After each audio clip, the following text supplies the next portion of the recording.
Inilah kerinduan kami Bapa di surga. Ini menjadi doa kami Tuhan. Kiranya Engkau mencurahkan kuasa-Mu, kasih-Mu, Roh-Mu yang kudus bagi kami Tuhan. Haleluya.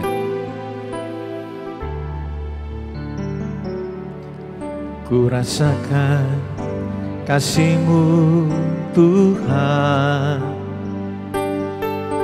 Ku rasakan kuasa-Mu Tuhan. Ku rasakan kasih kuasa Roh Kudus. Ku rasakan kehadiran-Mu.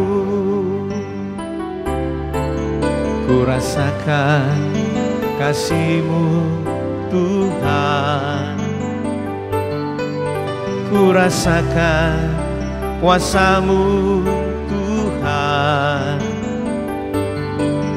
Ku rasakan kasih kuasa Roh Kudus.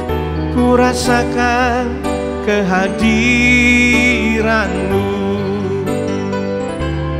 Curahkanlah kuasa-Mu Tuhan.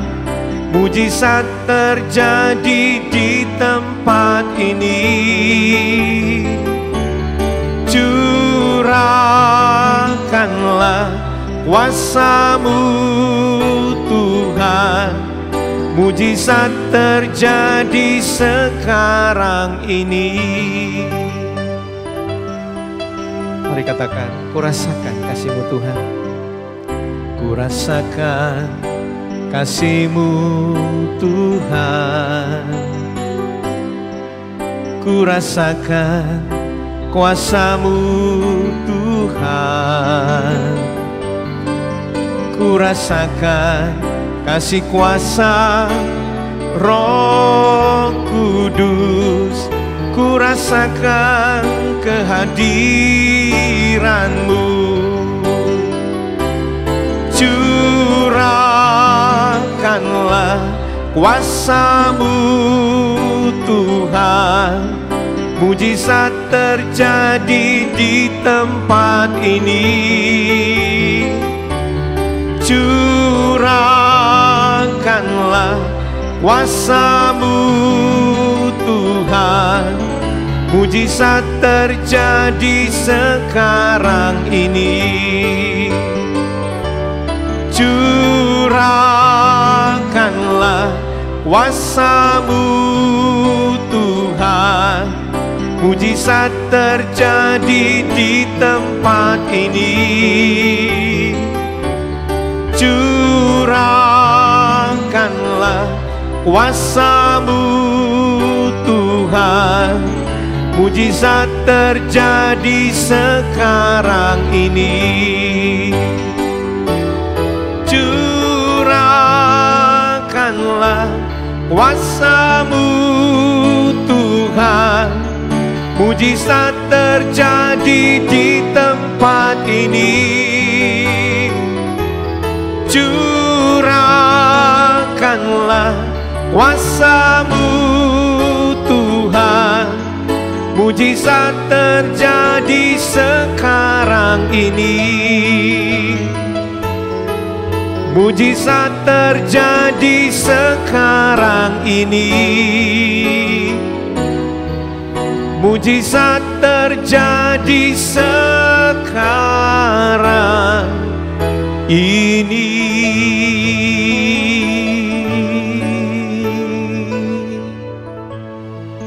Haleluya, haleluya. Shalom saudara semua, saudara yang terkasih di dalam Tuhan. Apa kabar saudara? Saya senang sekali dapat kembali berjumpa dengan saudara. Di luar pada saat saya take video ini sedang hujan, namun hati saya dipenuhi sukacita Tuhan. Saya berdoa semua saudara juga dipenuhi dengan sukacita Tuhan. Hari ini saya akan sharing firman Tuhan. Saudara, kita akan lihat bersama di kitab Amsal pasal 3 ayat ke-5 sampai 6. Saya beri judul sharing hari ini, bagaimana mengatasi kesulitan hidup. Mari lihat bersama di Amsal 3 ayat ke-5 sampai ke-6. Percayalah kepada Tuhan dengan segenap hatimu, dan janganlah bersandar kepada pengertianmu sendiri. Akuilah Dia dalam segala jalanmu, maka Ia akan meluruskan jalanmu. Saudara, mari kita lihat satu persatu dari ayat ini.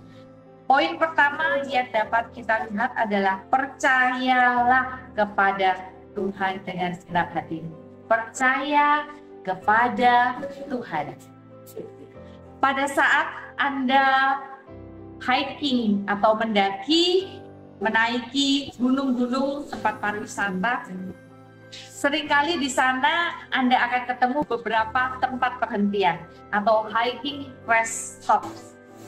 Tempat-tempat ini dibangun karena ada orang-orang yang paham bahwa Anda akan butuh untuk istirahat sejenak, akan butuh untuk disegarkan, atau bahkan mungkin Anda membutuhkan tempat untuk bermalam. Memasuki rest stops ini, mindset atau pola pikir kita harus benar. Kita tidak boleh melihatnya sebagai masalah yang akan membuat perjalanan kita menjadi tertunda. Tetapi dengan kita diberi kesempatan istirahat dan kita disegarkan kembali, mungkin dengan minum ataupun makan, snacking, saudara, justru Anda akan bisa mencapai puncak dengan baik dan maksimal. Kita juga harus memiliki pola pikir dan mindset yang benar, yaitu pegang firman Tuhan. Apa kata firman Tuhan? Tuhan berkata, percayalah kepada Tuhan dengan segenap hatimu. Percaya kepada Tuhan berarti pada saat orang-orang lain bersungut-sungut menghadapi masalah tersebut, masalah yang sama, percaya kepada Tuhan berarti kita tidak perlu ikut bersungut-sungut. Karena kita percaya dengan segenap hati bahwa Tuhan sedang mengarahkan langkah-langkah kita. Percayalah kepada Tuhan dengan segenap hatimu dan janganlah bersandar kepada pengertianmu sendiri. Akuilah Dia dalam segala lakumu, maka Dia akan meluruskan jalan. Atau dalam terjemahan dikatakan, Tuhan akan mengarahkan langkah-langkah kita. Biarlah lewat ayat-ayat yang kita baca tadi kita menyadari, let God order your steps and let God order your stops. Biarlah Tuhan yang mengarahkan langkah-langkah kita, dan Tuhan juga yang mengarahkan perhentian-perhentian di dalam kehidupan kita. Ingat ya saudara, yang sering tidak kita sadari adalah Tuhan mengarahkan perjalanan kita, tetapi Tuhan juga yang mengarahkan waktu istirahat kita. So saat ini, apakah Anda sedang memasuki masa stops itu, rest stops itu di dalam kehidupan kita?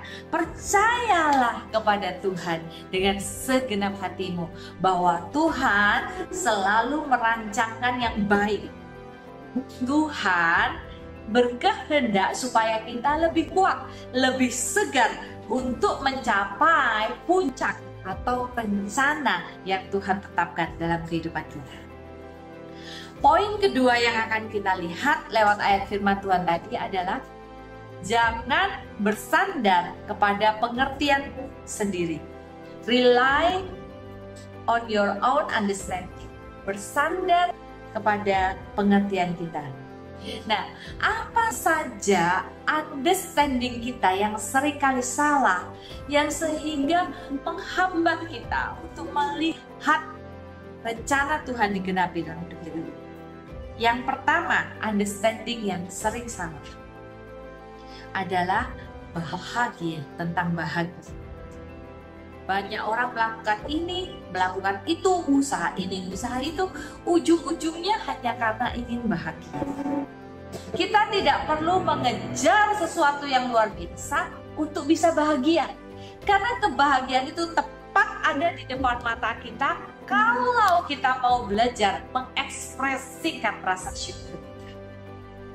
So, orang yang bahagia adalah orang yang tahu bagaimana mengekspresikan atau bagaimana bersyukur di dalam kehidupan.